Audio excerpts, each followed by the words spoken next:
समीअल्लाहु मन क़रअ सूरतल फातिहा।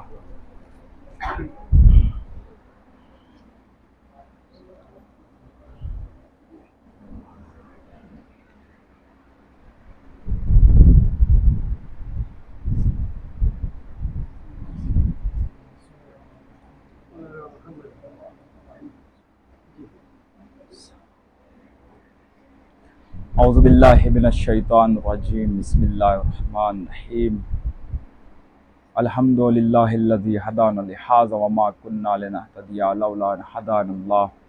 लक़द जाअत रुसुलु रब्बिना बिल हक़्क़। अस्सलातु वस्सलाम व तहिय्यतु वल इकराम मौला व मौलल कौनैन जद्दिल हसन वल हुसैन नबिल क़ासिम मुहम्मद। अम्मा बाद फ़क़द क़ाल अल्लाहु तआला फ़ी क़ुरआनिल मजीद। बिस्मिल्लाहिर रहमानिर रहीम। इन्नस्सलाता तन्हा अनिल फ़हशाइ वल मुनकर। सामईन हज़रात, खुदावंद आलम कुरान मजीद में इरशाद फरमा रहा है, बिस्मिल्लाहिर रहमानिर रहीम, इन्नस्सलाता तन्हा अनिल फ़हशाइ वल मुनकर। बेशक नमाज हर बुराई से, हर फहश कामों से, हर बुरे कामों से रोकती है। नमाज हर बुरे कामों से, हर फहश कामों से रोकती है। अल्लाह कह रहा है कि अक़ीमुस सलात, नमाज कायम करो, व आतुज़ ज़कात, और ज़कात अदा करो। नमाज, अगर किसी की नमाज, वो नमाज भी पढ़ रहा है और फहश काम भी कर रहा है और बुरे काम भी कर रहा है, इसका मतलब ये है कि वो नमाज अदा नहीं कर रहा, बल्कि सिर्फ एक वर्जिश कर रहा है। क्योंकि अल्लाह कह रहा है कि नमाज बुरे कामों से रोकती है। अगर उसकी वो नमाज उसके बुरे कामों से नहीं रोकती तो इसका मतलब उसकी वो नमाज नहीं है। अगर उसने नमाज को नमाज के तरीके से पढ़ा होता, नमाज को नमाज के तरीके से समझा होता, तो उसकी वो नमाज उसे हर बुरे कामों से रोकती। मौलाना शाहिद रिजवी ने एक जुमला कहा था कि अगर कोई इंसान 55 मिनट मातम कर रहा है और वो 5 मिनट मुसल्ले पर नहीं है, तो इसका मतलब उसके मातम करने का फायदा क्या है। और जो इंसान 5 मिनट मुसल्ले पर खड़ा है और वो 55 मिनट मातम नहीं कर रहा है, तो उसके नमाज पढ़ने का फायदा क्या है। अगर कोई इंसान हुसैन हुसैन कर रहा है मगर नमाज के करीब नहीं है, तो उसकी अज़ादारी का फायदा क्या है।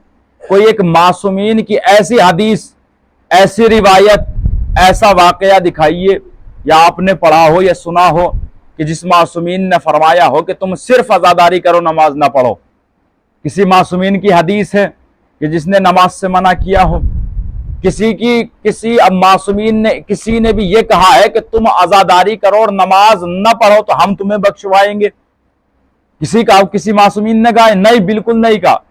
बल्कि इमाम हुसैन अलैहिस्सलातु वस्सलाम इरशाद फरमा रहे हैं कि जो शख्स नमाज नहीं पढ़ता और मुझ पर आंसू बहाता है, मुझ पर गिरिया करता है, उस शख्स के आंसू मुझे तलवार से ज्यादा जख्म देते हैं। ये कौन फरमा रहे? इमाम हुसैन, कि जो शख्स नमाज नहीं पढ़ता और मुझ पर गिरिया करता है, खुद को मेरा अज़ादार बताता है, नमाजी नहीं, नमाज के बिल्कुल करीब ही नहीं है, और खुद को अज़ादार हुसैनी बता रहा है, इसका मतलब यह है कि उसने मकसद हुसैन को पहचाना ही नहीं, इमाम के मकसद तक वो पहुंचा ही नहीं। उसने तो सिर्फ देखा है कि मेरे घर वाले मजलिस कर रहे हैं तो मैं भी मजलिस करूं। उसने तो अपने घर वालों की सुन्नत को अपनाया है, उसने मकसद हुसैनी को नहीं पहचाना। अगर कोई इंसान मुसल्ली के करीब नहीं है, इबादत खुदा के करीब नहीं है, खुदावंद मासूमीन जो जितने भी अल्लाह ने हादी भेजे वो किस लिए आए हमारे दरमियान? खुदावंद आलम की पहचान कराने के लिए, खुदावंद आलम की मार्फत कराने के लिए हमारे दरमियान आए हैं। हर किसी ने यह कहा है कि उसे पहचानो कि वो कौन है। हम सिर्फ तुम्हारे दरमियान तुम्हारी हिदायत के लिए आए हैं कि ताकि तुम खुदा को पहचान सको। और खुदा को कब पहचाना जाएगा? जब मासूमीन को पहचाना जाएगा कि जिन हादियों को भेजा है, जब उनके मकसद को पहचाना जाएगा, जब उनके मकसद पर अमल किया जाएगा, उनके मकसद को अपनी जिंदगी में लाया जाएगा, उसके बाद खुदा की मार्फत होगी। जब हमें मासूमीन की मार्फत ही नहीं है तो हम खुदा की मार्फत कैसे कर सकते हैं? खुदा को किसी ने नहीं पहचाना। अल्लाह का रसूल कह रहा है कि खुदा को सिर्फ या रसूल ने पहचाना, या रसूल जानता है, या अली जानता है। तो अगर हमें अल्लाह को पहचानना है, अल्लाह ने इनको भेजा ही इसलिए है ताकि ये हमारी मार्फत कराए, हमें पहचानवाए। अगर हम कह रहे हैं खुद को कि हम हुसैनी है, तो कम से कम जो मकसद इमाम का था वही दूसरों को मकसद तो बताए। अगर दूसरी कौम हमें ये देखेगी कि ये हुसैन पर गिरिया तो कर रहे हैं, ये हुसैन को मान तो रहे हैं, मगर इन्होंने हुसैन की एक न मानी, हुसैन को इतना मान रहे हैं कि खून का मातम करने को तैयार है, आग पर चलने को तैयार है, सर कटाने को तैयार है, खून बहाने को तैयार है, औलाद कुर्बान करने को तैयार है, मगर जो हुसैन ने पैगाम दिया उस पैगाम पर तो कोई अमल नहीं कर रहा। तो फायदा क्या है हुसैन को मानने का? हुसैन को अगर मान रहे हैं तो उनकी माननी भी चाहिए कि उन्होंने हमें क्या पैगाम दिया, किस चीज का पैगाम दिया। अब बताइए, कायनात में अहले बैत का जो करबला में जुल्म हुए, उन सब का सबसे बड़ा अज़ादार कौन है? सैयद सज्जाद से बड़ा कोई अज़ादार तो नहीं है। कोई क्या कह सकता है कि हम चौथे इमाम से बड़े अज़ादार हैं? क्या हम उनसे ज्यादा गम मनाते हैं? हम तुमने तो सिर्फ करबला के मसाइब, करबला की शहादत, करबला पर जो जुल्म हुआ है वो सिर्फ सुना है, मगर चौथे इमाम ने तो अपनी आंखों से देखा है। इमाम ने तो हर किसी को कुर्बान होते हुए देखा। आप कोई तारीख उठाकर बता दीजिए कि जिसमें चौथे इमाम की नमाज कजा हुई हो, कि जिसमें चौथे इमाम की वाजिब नमाज तो बहुत दूर, कभी इन्होंने नमाजे शब भी कजा नहीं की। और तारीख उठाकर देखिए इमाम पे कितने जुल्म हुए। क्या इतने जुल्म किसी पर हुए कि उनके गलों में खारदार तोक डाला गया? खारदार यानी जो कांटे जैसे, जिस तरीके खार यानी कांटे, ऐसा तोक के जिनमें खार निकले हुए थे। तारीख उठाकर देखिए, वो ऐसा तोक था कि उसके खार इमाम सज्जाद के गले में पेवस्त थे। वो हथकड़ी जो इमाम के हाथों में डाली गई, पैरों में डाली गई, जब इमाम कई कई घंटे धूप में खड़े रहते थे, वो जंजीरें जल जाया करती थी, इमाम के पैरों में छाले पड़ गए, मगर कोई तारीख ये नहीं बताती कि इमाम की नमाज कजा हुई है। इमाम हुसैन का मकसद क्या था? सिर्फ नमाज बच जाए, सिर्फ दीन बच जाए, सिर्फ अहकाम बच जाए। हमने सिर्फ हुसैन को माना है, हमने हुसैन के मकसद को नहीं माना। तो अगर हम इमाम हुसैन को मान रहे तो उनके मकसद पर भी अमल करें, उनके मकसद को अपनी जिंदगी में उतारे। हम ये समझते हैं कि हम इमाम हुसैन को मान रहे हैं तो अहले बैत हमारी बख्शिश करवा देंगे। इमाम हुसैन या अहले बैत ऐसे ही किसी की बख्शिश नहीं करवाएंगे।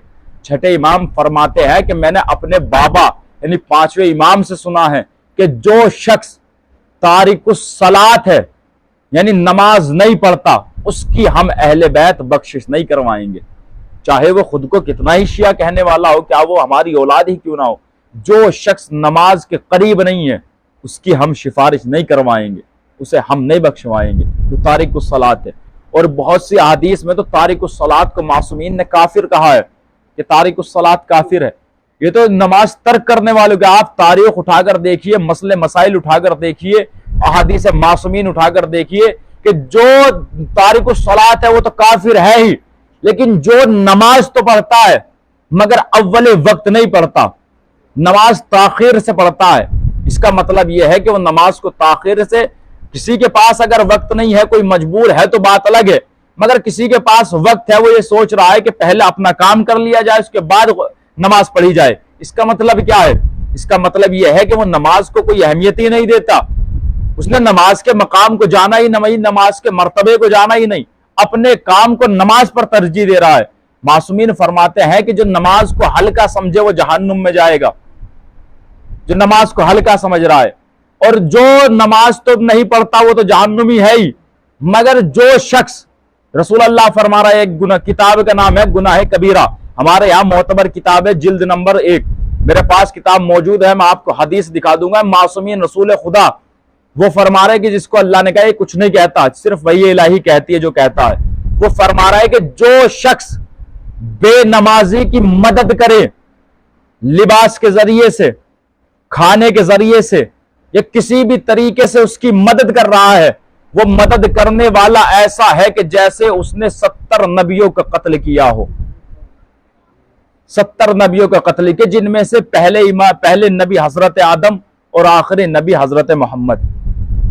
उसके बाद कह रहे हैं लेकिन वजह उसके बाद आगे बयान कर रहा है, अगर वो मदद कर रहा है और मुझे जानता है कि मैं इसकी चीज में मदद करूंगा तो ये नमाज से और दूरी इख्तियार कर लेगा, तो उसके बाद ये वो है, ये अजाब है कि उसने 70 नबियों को कत्ल किया।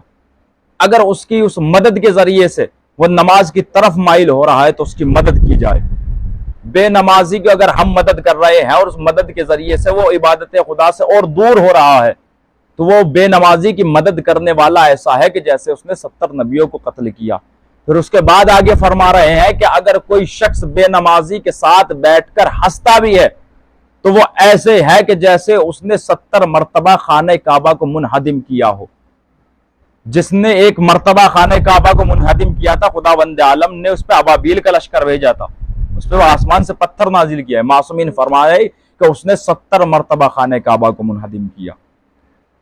तो इमाम हुसैन को मानने के साथ साथ मकसद हुसैन को भी जानो, मकसद हुसैन को पहचानो कि इमाम का मकसद क्या था। नमाज को वाजिब के साथ साथ ये सोचकर भी पढ़ लिया करें कि ये सिर्फ वाजिबी नहीं है बल्कि फतह हुसैनी का ऐलान भी है। ये फतह हुसैनी का ऐलान भी है। ये जो नमाज बाकी है ये इन्हीं से बाकी है। इन्होंने अपना घर दे दिया मगर दीन पर आँच ना आने दी।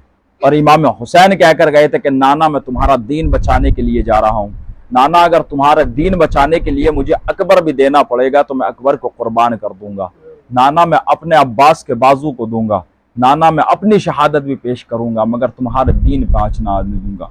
बस अजीज़ान गिरामी, जनाब अली अकबर इमाम हुसैन के पास आए और आने के बाद कह रहे हैं कि मौला मुझे मरने की इजाज़त दे दीजिए, मुझे जंग की इजाज़त दे दीजिए। इमाम फरमाते हैं कि बेटा अकबर मैं तुझे इजाज़त तो दे देता मगर तुझे तेरी फूफी ज़ैनब ने पाला है, तेरी फूफी ज़ैनब ने तुझे बड़े नाजों से पाला है। अपनी फूफी के पास जा। हमीद इब्न मुस्लिम कि जो करबला का राइटर था, जो यजीद के लश्कर का था, वो कहता है कि मैं ये मंजर खड़ा हुआ देख रहा था कि ज़ैनब के पास जनाब अली अकबर आए और आने के बाद कहते हैं कि फूफी अम्मा मुझे मरने की इजाज़त दे दीजिए। जनाब ज़ैनब फरमाती है अकबर क्या 18 साल के लिए तुझे इसीलिए पाला था? जनाब अली अकबर कहते हैं फूफी अम्मा मुझे इतना बताइए कि सैयदा हमारी दादी जहरा का मर्तबा ज्यादा है या आपका मर्तबा ज्यादा है? कहा मेरी माँ फातिमा का मर्तबा ज्यादा है। कहा फूफी अम्मा अगर शहजादी ने, अगर हमारी दादी ने आपसे सवाल कर लिया कि ज़ैनब मेरा हुसैन कत्ल हो गया मगर तूने अकबर को इजाजत नहीं दी तो आप क्या करेंगी? का बेटा अकबर जब मैंने तुझे इजाजत दे दी। अब हमीद इब्न मुस्लिम कहता है कि जैसे ही इजाजत मिली जनाब अली अकबर खेमे से बाहर निकलते हैं, खेमे का पर्दा उठता है, फिर वापस आ जाते हैं, खेमे का पर्दा गिरता है। हमीद खड़ा हुआ ये मंजर देख रहा है। अकबर बाहर निकलते हैं, पर्दा उठता है, अकबर को फिर वापस खींच लिया जाता है। हमीद इब्न मुस्लिम बयान करता है कि मैं ये देखता रहा, 7 मरतबा मैंने देखा कि अकबर कभी बाहर आ रहे हैं कभी अंदर जा रहे हैं। अरे मैंने क्या देखा कि जब भी अकबर बाहर आते हैं, अरे कभी उनकी फूफी पकड़कर खींच लेती है, कभी जब अकबर बाहर आते हैं कभी उनकी बहन सकीना खींच लेती है। भैया अकबर आप चले जाओगे तो हमारा सहारा कौन रहेगा? अकबर आप चले जाओगे तो इस बूढ़ी माँ का सहारा कौन होगा? अजरकुम अल्लाह, खुदा आपको कोई गम न दे सिवाय मजलूम करबला के। बस एक दो बात पढ़नी है, उसके बाद खत्म दुआ। तारीख बताती है कि जनाब अली अकबर को जंग की इजाजत मिली। अब जनाब अली अकबर को जब सवार कराया गया, जैसे ही जनाब अली अकबर जाने लगे, जनाब अली अकबर ने महसूस किया कि कोई पीछे चला आ रहा है। जनाब अली अकबर ने पीछे मुड़कर देखा तो क्या देखा?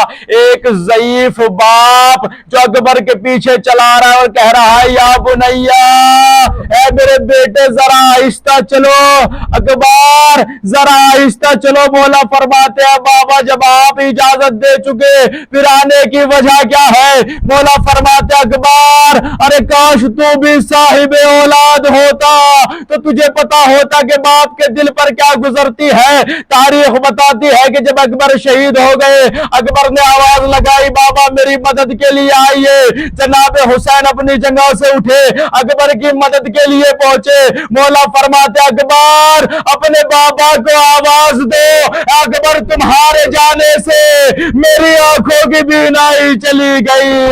अकबर एक जवान बेटा ज़ईफ बाप का सहारा होता।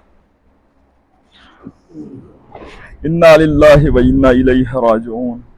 ज़म्ब क़ज़ाही व तस्लीमन लिअम्रिह। या अल्लाह या अल्लाह या अल्लाह या अल्लाह, तुझे वास्ता चढ़ द मासूमीन अलैहिस्सलातु वस्सलाम का मेरे माबूद, हमारी इस कलील से इबादत को कबूल फरमा। या अल्लाह, तुझे वास्ता शहदाए करबला का मेरे माबूद, तुझे वास्ता इमाम हुसैन अलैहिस्सलातु वस्सलाम का, हम सबको अव्वल वक्त और खुलूस दिल से इबादत करने की तौफीक इनायत फरमा। या अल्लाह, तुझे वास्ते चढ़ द मासूमीन अलैहिस्सलातु वस्सलाम का मेरे माबूद, हम सबको मकसद हुसैनी को पहचानने की और उस पर अमल करने की तौफीक इनायत फरमा। या अल्लाह, हमारे आखिरी इमाम इमाम ज़माना के ज़हूर में ताजील फरमा, हम सबको उनके ग़ुलाम व अंसार में शुमार फरमा। रब्बना तक़ब्बल मिन्ना इन्नका अंतस समीउल अलीम बिरहमतिका या अरहमर राहिमीन।